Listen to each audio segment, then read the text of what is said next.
Ada satu ungkapan yang mungkin Anda sering banget dengar ya. Tidak ada yang namanya makan siang gratis. Hmm, Kedengarannya sih masuk akal, kan? Tapi, kalau kita lihat fenomena bantuan sosial atau bansos yang masif banget di sekitar kita, sampai ada gagasan makan siang gratis. nah itu dia. Pertanyaannya jadi relevan lagi. Apa benar selalu ada biaya tersembunyi di baliknya? Selamat datang kembali. Dan ini pertanyaan yang rumit banget, jujur. Makanya, khusus buat Anda, kita udah kumpulin beberapa sudut pandang yang, wah, beda-beda banget. Oke, apa aja tuh? Ada dokumen resmi dari rapat DPR sama Menteri Sosial, terus ada juga riset akademis yang cukup, pedes lah ya, tentang gimana dana publik bisa dipakai buat kampanye. Wah, menarik. Sampai ada artikel sosiologis yang melihat program makan siang ini dari kacamata yang benar-benar beda. Dan nanti kita bahkan telusuri asal-usul ungkapan makan siang gratis itu sendiri.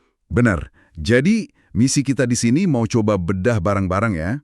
Apakah bansos ini murni jaring pengaman sosial yang krusial? Atau jangan-jangan, Atau jangan-jangan lebih sering jadi alat politik? Atau mungkin ini sebuah investasi strategis buat masa depan? atau yang paling mungkin, campuran dari semuanya. Kita coba urai benang kusut ini untuk Anda. Oke, mari kita mulai dari pandangan yang paling resmi dulu ya. Ini dari dokumen DPR RI. Yang langsung bikin saya kaget, ternyata yang paling vokal menyuarakan kekhawatiran soal bansos ini Siapa? justru dari pemerintah sendiri. Dalam hal ini Menteri Sosial. Beliau bilang ada fenomena ketergantungan, bahkan demotivasi di sebagian masyarakat akibat bansos.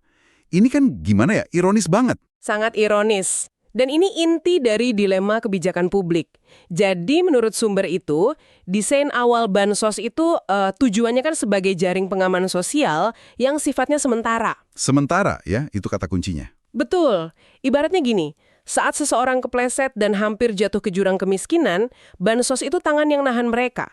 Tapi tujuannya bukan buat ngegendong mereka selamanya. Oke, jadi kalau tujuannya cuma sementara, garis batasnya di mana? Di titik mana negara harusnya bilang, oke cukup, bantuan kami stop, sekarang Anda harus mandiri. Ini kan bagian yang paling susah dan sensitif ya? Tepat sekali. Dan dokumen itu menyoroti nggak adanya exit strategy yang jelas ini. Seharusnya kan setelah ditahan biar nggak jatuh. Langkah berikutnya ya pemberdayaan ekonomi. Ah, pemberdayaan. Pendampingan buat mulai usaha kecil, subsidi pupuk atau alat kerja, atau mungkin pelatihan skill baru. Itulah yang secara teori bisa ngangkat kesejahteraan secara permanen. Bukan cuma bantuan tunai atau sembako yang ya habis dalam sebulan. Dan kalau kita ngomongin soal biaya, aduh, angkanya ini benar-benar bikin geleng-geleng kepala serius. Sumber dari DPR ini nyatat, anggaran buat perlindungan sosial selama 10 tahun terakhir, dari 2014 sampai 2024, Berapa itu? totalnya mencapai 3.663,4 triliun rupiah. Wow! Saya ulangi ya, 3.600 triliun rupiah. Logikanya, dengan uang sebanyak itu, masalah kemiskinan di negara ini harusnya udah hampir kelar dong, ya kan? Tapi sumber ini bilang sebaliknya. Apa yang salah? Pertanyaan Anda itu pertanyaan triliunan rupiah yang coba dijawab banyak ahli. Datanya nunjukin hasilnya nggak sepadan. Nggak sepadan ya? Di tahun 2023, angka kemiskinan kita masih 9,36%. Padahal target di RPJMN itu di bawah 8%. Artinya, ada ketidaksesuaian besar antara input dan output. Nah, dokumen DPR itu ngerinci beberapa kemungkinan penyebabnya. Oke, apa aja tuh? Pertama, risiko yang tadi Anda sebut, mengikis kemandirian dan ngurangin motivasi kerja. Ini efek psikologis yang susah diukur tapi nyata banget. Kedua, dan ini yang paling krusial, masalah tata kelola. Sumber itu nyebut belum adanya roadmap, peta jalan yang komprehensif. Nggak ada acuan yang jelas kapan bansos harus dikasih dan kapan harus dihentikan. Dan soal data penerima juga kan? Nah, itu dia, masalah data terpadu kesejahteraan sosial atau DTKS, ini jadi biang keladi. Di TKS, ini masalah klasik banget ya. Kayaknya di semua program pemerintah, dari subsidi pupuk sampai bantuan UMKM, isunya selalu data. Selalu muncul ketika datanya nggak akurat ya bantuannya bisa jadi nggak nyampe ke orang yang paling butuh, ada yang harusnya dapat tapi nggak, ada juga yang sebaliknya. Ini yang bikin efektivitas anggaran raksasa tadi jadi ya berkurang drastis. Dan masalah data yang nggak akurat ini jadi semakin mengerikan kalau kita bayangin ada unsur kesengajaan di baliknya, bukan cuma salah sasaran karena human error, tapi mungkin sengaja disasarkan ke kelompok tertentu. untuk kepentingan politik. Nah, ini yang ngebawa kita langsung ke sumber kedua. Sebuah riset yang judulnya aja udah provokatif. Penggunaan dana publik untuk kampanye. Riset ini kayak ngebuka kotak Pandora, bahwa dana-dana publik seperti bansos itu bisa jadi alat kampanye yang sangat kuat, terutama bagi kandidat petahana atau incumbent. Yang punya akses langsung ke kas negara. Tepat. Dan ini bukan fenomena unik di Indonesia loh. Riset ini nunjukin pola serupa terjadi di banyak negara demokrasi lain, mau yang maju atau yang lagi berkembang. Jadi gimana modusnya? Apa sesederhana bagi-bagi amplop pakai uang negara gitu? Jauh lebih canggih dari itu, riset ini ngejelasin gimana dana publik, terutama dana bantuan sosial, dana hibah, dan bantuan keuangan di level daerah, itu kayak dikamuflasekan jadi program-program populis yang kelihatan sah. Oh, dibungkus program resmi ya? Betul. Tujuannya tentu saja buat ngontrak citra dan elektabilitas petahana menjelang pemilihan. Jadi bukan sekedar bagi-bagi uang, tapi dibungkus rapi, seolah-olah murni buat kepentingan rakyat. Riset ini punya bukti konkret buat klaim itu? Sangat konkret. Mereka nyajiin data APBD dari beberapa provinsi besar, dan polanya jelas banget. Coba Anda lihat contoh ini. Di Jawa Barat, selama periode 2009 sampai 2013, anggaran hibah itu melonjak drastis. Seberapa drastis? Dari sekitar 120 miliar rupiah di tahun 2009 menjadi 1,2 triliun rupiah pada tahun 2013. Yang mana itu tahun Pilgub. Tunggu. 10 kali lipat. 10 kali lipat. Ini kan gila. Coba Anda bayangin deh, anggaran buat RT di lingkungan Anda tiba-tiba naik 10 kali lipat pas mau pemilihan ketua RT. Pasti semua orang curiga kan? Ini skalanya provinsi, uangnya triliunan. Persis. Dan pola yang sama terjadi di Jawa Timur. Belanja hibah melonjak dari 541 miliar di 2009 jadi 4,09 triliun di 2012. Juga menjelang Pilgub. Wow. Riset ini juga nemuin adanya pergeseran yang cerdik. Awalnya, politisi banyak pakai pos anggaran bansos. Tapi karena pos ini terlalu disorot publik dan media, jadi terlalu panas ya posnya. betul. Mereka mulai mindahin alokasinya ke pos dana hibah dan bantuan keuangan yang aturannya lebih luas dan pengawasannya lebih longgar. Oke, mereka gelontorkan uang segunung. Tapi ini pertanyaan kuncinya. Apa ini jaminan menang? Kan di bilik suara nggak ada yang tahu kita nyoblos siapa. Logikanya orang bisa aja ambil bantuannya, tapi tetap pilih calon lain kan? Nah, ini dia. Riset ini nemuin hubungannya nggak sesederhana. Kasih uang dapat suara.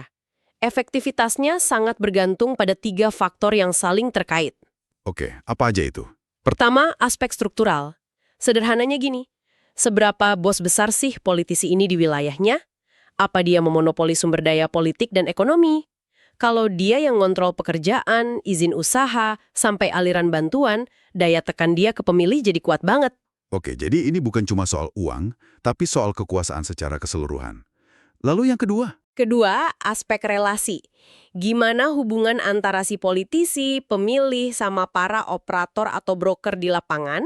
Apakah hubungannya murni transaksional, kayak jual beli aja? Atau Ada ikatan patron klien yang lebih dalam, yang udah dibangun bertahun-tahun. Nah, ini lebih ke psikologi utang budi, bukan sekedar transaksi. Relasi personal ini jauh lebih efektif. Oke, struktural dan relasi masuk akal, tapi saya masih penasaran soal gimana mereka mastiin bantuan itu membeli suara kalau pemilu itu rahasia. Apa kata riset soal faktor ketiga? Faktor ketiga adalah aspek instrumental.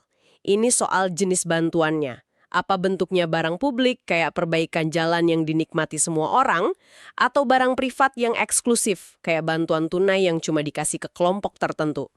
Bantuan yang personal lebih gampang mengikat ya. Jas. Dan yang paling penting, si politisi mungkin nggak bisa monitor pilihan di bilik suara, tapi mereka bisa menciptakan persepsi bahwa mereka tahu. Dengan tim sukses yang solid di level RT RW, mereka bisa mantau dan menciptakan tekanan sosial. Bikin penerima bantuan jadi ya merasa nggak enak hati kalau nggak milih si pemberi. Oke, sejauh ini gambaran soal bansos agak suram ya. Antara berisiko menciptakan ketergantungan atau jadi alat politik yang licin. Tapi apa ada cara pandang lain? Nah, sumber kita berikutnya dari Kumparan ini menarik. Karena dia coba membingkai ulang salah satu program spesifik, yaitu makan siang gratis. Bukan sebagai bantuan sosial biasa, Betul. Tapi sebagai sebuah investasi. tepat. Artikel ini pakai sudut pandang sosiologi yang namanya perspektif fungsionalis. Kalau disederhanain, coba bayangin aja masyarakat itu kayak tubuh manusia. Oke, setiap organ, jantung, paru-paru, otak, punya fungsinya masing-masing, biar seluruh tubuh tetap sehat dan seimbang. Nah, dari kacamata ini, program kayak makan siang gratis dilihat sebagai alat untuk memperkuat fungsi-fungsi penting dalam tubuh masyarakat itu. Oke, fungsi. Contoh konkretnya gimana tuh? Artikel itu membedahnya jadi beberapa fungsi. Pertama dan yang paling jelas, fungsi pendidikan. Logikanya sederhana banget. Anak yang perutnya kenyang, Pasti lebih bisa fokus belajar daripada yang kelaparan, jelas. nah, jadi program ini secara langsung menciptakan lingkungan belajar yang lebih kondusif. Dalam skala besar, ini bisa ningkatin kualitas SDM dan bahkan ngurangin angka putus sekolah. Masuk akal. Terus, apa lagi? Kedua, ada fungsi sosial. Dengan nyediain makanan bergizi yang sama buat semua anak di sekolah, nggak peduli latar belakang ekonominya, program ini bisa ngurangin kesenjangan yang kelihatan. Menarik. Waktu anak dari keluarga kaya dan miskin duduk bareng makan makanan yang sama, itu bisa numbuhin rasa kesetaraan dan solidaritas sosial sejak dini. Jadi, ini bukan cuma soal gizi, tapi juga soal membangun fondasi sosial ya? Betul. Dan yang ketiga, yang sering jadi perdebatan, fungsi ekonomi. Perspektif ini ngelihatnya bukan sebagai pengeluaran biaya, tapi investasi jangka panjang. Investasi ya? Anak-anak yang gizinya terpenuhi akan tumbuh jadi angkatan kerja yang lebih sehat, cerdas, dan produktif di masa depan. Ini investasi pada modal manusia. Belum lagi, program skala nasional kayak gini punya potensi multiplier effect yang besar. Maksudnya? Ya, bisa buka lapangan kerja baru di industri catering, logistik, dan memberdayakan petani serta peternak lokal. Nah, yang menarik di sini adalah gimana cara pandang ini seolah ngejawab langsung kritik dari dokumen DPR di awal tadi. Tepat sekali.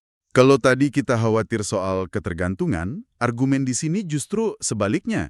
Ini bukan ngasih ikan, tapi ngasih kail dalam bentuk gizi dan kesempatan belajar yang lebih baik. Yang hasilnya mungkin baru kita tuai 15-20 tahun lagi. Persis, ini mengubah narasinya. Dari biaya menjadi uang muka. Tentu saja implementasinya super kompleks dan penuh tantangan ya, tapi secara konsep ini nawarin cara pandang yang beda. Dari kuratif ke preventif. Betul.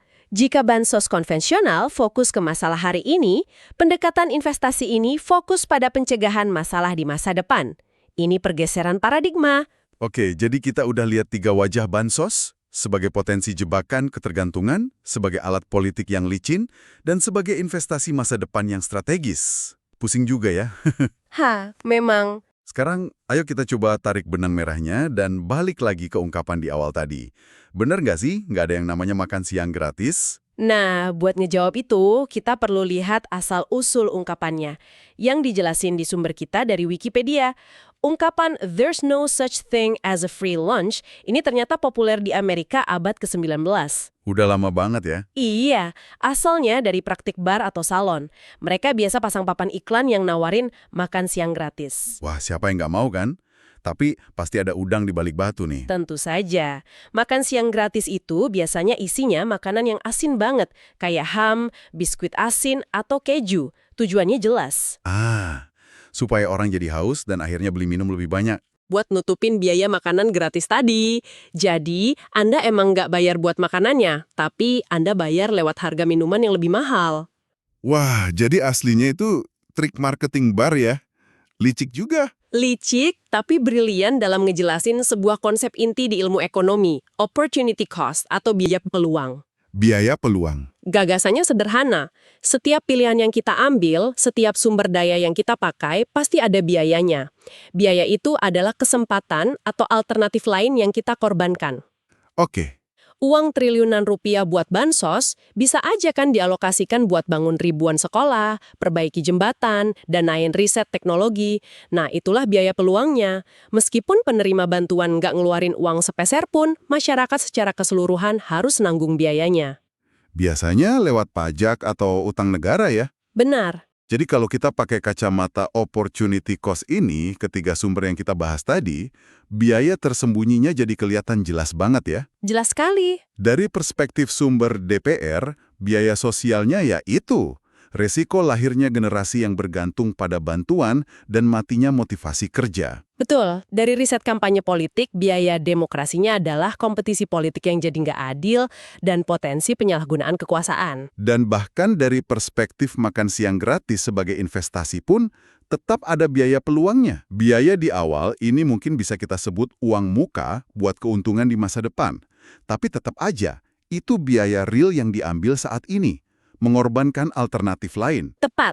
Ini menegaskan bahwa meskipun suatu program terasa gratis bagi penerimanya, selalu ada biaya yang ditanggung oleh kolektif, oleh masyarakat. Jadi pertanyaan kritisnya bergeser. Bukan lagi apakah ada biayanya, Bukan, karena jawabannya udah pasti ada. Pertanyaan yang lebih penting adalah, apakah manfaat yang dihasilkan, baik itu sosial, ekonomi, maupun martabat kemanusiaan, sepadan dengan semua biaya peluang yang kita korbankan. Jadi, apa makna semua ini bagi Anda? Kita telah melihat bahwa isu bantuan sosial ini jauh lebih rumit dari sekedar membantu orang miskin. Betul, ini persimpangan jalan yang padat antara kebijakan ekonomi, manuver politik, dan cita-cita luhur tentang kesejahteraan sosial. Poin-poin kuncinya jelas ya. Bansos itu ibarat pedang bermata dua. Di satu sisi, ia jaring pengaman yang absolut penting buat mereka yang paling rentan.